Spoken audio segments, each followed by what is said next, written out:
Cincin emas 3 gram berkilauan di bawah cahaya lampu kosan eksklusif, Gria Kirana. Rania menyeringai. Matanya memancarkan keserakahan. Jadi, sudah final, ya? Siapa yang bisa menembus benteng pakar agama itu? Gibran, dia yang dapat emas ini. Siska, yang dikenal paling agresif, menyahut.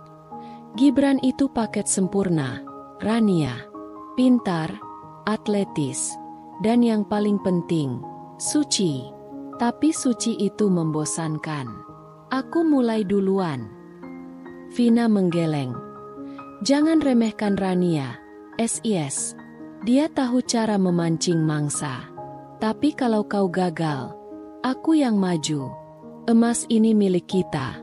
Rania, siapapun yang berhasil. Rania menyesap es tehnya, memandang ke arah kamar pojok. Dia sudah jadi targetku sejak semester lalu. Malam ini, aku yang mulai permainannya. Keringat membasahi pelipis Rania, sebagian karena suhu, sebagian karena adrenalin. Ia menekan bel kamar Gibran. Pintu terbuka. Gibran berdiri di sana, mengenakan kaos polo sederhana. Mata coklatnya terlihat kaget. Rania, ada apa? Rania memajukan bibirnya. Gibran, tolong aku. AC kamarku mati total. Panas sekali. Aku tidak tahu harus menghubungi tukang servis siapa secepat ini. Aku lihat kamu pernah bantu Vina membetulkan listrik. Bisa tolong cek sebentar saja? Rania menyandarkan bahunya di kusen pintu, memastikan Gibran bisa melihat betapa minimnya busana yang ia kenakan. Aroma parfum mawar Rania yang menyengat langsung berbenturan dengan aura maskulin Gibran yang bersih. Sebuah konflik batin terlihat jelas di mata Gibran. Gibran akhirnya setuju, meski ragu. Di kamar Rania yang temaram, ia pura-pura memeriksa AC. Ini hanya masalah sekering. Gumam Gibran, fokus pada panel AC. Rania mendekat dari belakang. Tangannya menyentuh punggung Gibran yang keras. Terima kasih, kamu penyelamatku, bisiknya di telinga Gibran. Sentuhan itu, nada suaranya yang serak, memutus pertahanan Gibran yang selama ini ia jaga. Sekring AC itu tidak pernah diperbaiki. Malam itu, bukan sekring AC yang meledak, melainkan batas-batas moral yang Gibran pertahankan selama ini. Ciuman pertama itu, yang memastikan Rania memenangkan taruhan emas, adalah ciuman paling liar yang pernah ia rasakan. Hubungan mereka menjadi intens, rahasia, dan berbahaya. Kadang di balkon kos, disaksikan bulan sabit dan jemuran yang bergoyang, mereka berbagi rahasia tubuh yang memacu adrenalin. Kadang di pantai terpencil, di tengah malam, di atas pasir yang dingin dan kasar. Rania merasa menang. Ia tidak hanya mendapatkan emas, tetapi juga menguasai paket sempurna itu. Candu Rania terhadap Gibran semakin kuat. Namun, ada satu dinding yang tak pernah bisa ia tembus. Kamar Gibran. Setiap kali ia bertanya, Gibran hanya menjawab dengan senyum dingin. Kenapa harus di sana? Di sini lebih panas, Rania. Siska sudah 2 hari menghilang, tetapi Rania terlalu sibuk dengan hubungannya dengan Gibran untuk khawatir. Malam itu, Rania melewati kamar pojok dan terkejut mendapati pintunya sedikit terbuka. Jantungnya berdebar, kombinasi rasa penasaran dan gairah yang tak tertahankan. Ia menyelinap masuk. Gibran sedang berdiri membelakanginya. Mungkin mengambil minum. Rania tidak membuang waktu. Ia memeluk Gibran erat dari belakang. Tangannya menjelajahi perut keras itu, mengubah kejutan menjadi gairah. Malam itu, mereka akhirnya bermain di tempat terlarang. Ranjang Gibran terasa dingin, tapi Rania yakin ia telah menembus pertahanan terakhir pria itu. Suara air pancuran mulai terdengar dari kamar mandi. Rania merasa kelaparan setelah sesi yang intens. Ia menghampiri kulkas satu pintu kecil milik Gibran. Ia melihat kotak pizza sisa di dalamnya. Saat ia mengangkat kotak karton itu, matanya menangkap sesuatu yang tersembunyi di belakang. Bungkusan plastik transparan. Rasa penasaran Rania berubah menjadi kengerian yang membekukan darah. Di dalamnya, ada 3 potongan jari manusia yang masih segar. Dan ket kuku merah cerah itu. Ket kuku yang sama persis dengan yang dipakai Siska saat mereka membuat taruhan emas 2 malam yang lalu. Rania menjerit tanpa suara. Udara keluar dari paru-parunya. Tangan yang memegang kotak pizza itu gemetar hebat, menyadari bahwa Siska tidak menghilang. Suara air di kamar mandi tiba-tiba berhenti. Rania tidak bisa bergerak. Pandangannya terkunci pada jari-jari Siska. Pintu kamar mandi terbuka. Gibran tidak memakai handuk. Ia memakai senyum tipis dan pisau bedah perak mengkilap di tangannya. Terkejut, "Rania?" Suaranya lembut. Tidak ada jejak nafsu atau religiusitas. Hanya kekosongan yang menakutkan. "Aku tahu tentang taruhan emas itu sejak awal. Kalian pikir aku tidak tahu Siska mencoba menggodaku kemarin lusa? Kalian para penggoda. Kalian harus disucikan. Aku adalah kolektor kemurnian. Dan trofi harus tetap awet di tempat dingin." Gibran melangkah maju perlahan. Pisau bedah itu memantulkan cahaya redup. "Kamu tahu kenapa aku tidak pernah mau bermain di kamarku?" Gibran mengangkat pisau itu sedikit. "Karena bau darah susah hilang dari sprei, Rania. Tapi karena kamu sudah tahu, kamu tidak perlu pulang lagi." Teriakan Rania tercekat di tenggorokannya. Suara teriakan itu, rasa sakit dan ketakutan yang luar biasa, ditelan sepenuhnya oleh suara bising aset tua yang baru saja Gibran perbaiki malam itu. Kamera bergerak menjauh, fokus pada meja Rania di kamar sebelah, di mana emas 3 gram itu tergeletak, hadiah yang Rania bayar dengan nyawanya. Vina, yang sedari tadi gelisah menunggu giliran, berdiri di depan cermin, memeriksa lipstik merahnya. Ia mendengar suara bising aneh dari arah kamar pojok. Suara dengungan AC yang keras, hampir seperti sedang menelan sesuatu. Ia mengernyitkan dahi. AC tua itu pasti sudah rusak total, pikirnya. Ia melihat jam di dinding. Sudah hampir 1 jam Rania tidak kembali, dan Siska sudah menghilang 2 hari. Rasa khawatir bercampur dengan oportunisme. Jika Rania sudah berhasil, emas itu seharusnya sudah berpindah tangan. Jika Rania gagal, ini adalah waktu yang tepat untuk Vina mengambil alih panggung dan target. Emas itu harus menjadi miliknya. Didorong oleh keserakahan, Vina berjalan pelan menuju kamar Rania yang pintunya ternyata sedikit terbuka. Ia melangkah masuk. Kamarnya kosong. Matanya langsung tertuju pada meja belajar. Di sana, berkilauan di bawah cahaya lampu tidur, tergeletak cincin emas 3 gram itu. Vina tersenyum lebar. Rania pasti lari ketakutan atau merasa malu, pikirnya.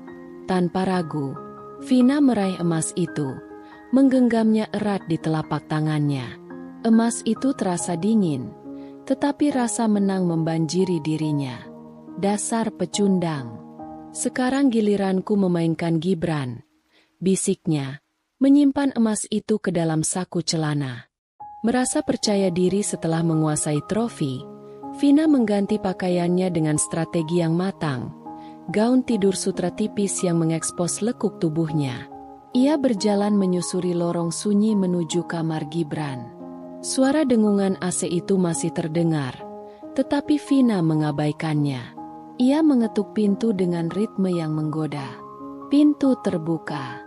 Gibran berdiri di sana, mengenakan kemeja koko putih bersih. Rambutnya yang basah terlihat rapi, seolah baru saja mandi.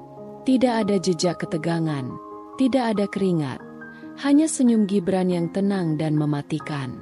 "Vina, Ada masalah dengan Acmu juga? Tanyanya, suaranya sedingin es. Vina tertawa kecil, melangkah masuk ke kusen pintu, memainkan ujung gaunnya. Tidak, Gibran. Tapi aku butuh bantuanmu memperbaiki kesepianku. Vina melangkah masuk, membiarkan gaun sutranya melayang di udara dingin kamar Gibran. Ia terkejut. Kamar itu jauh lebih dingin dari perkiraan, hampir seperti ruang pendingin.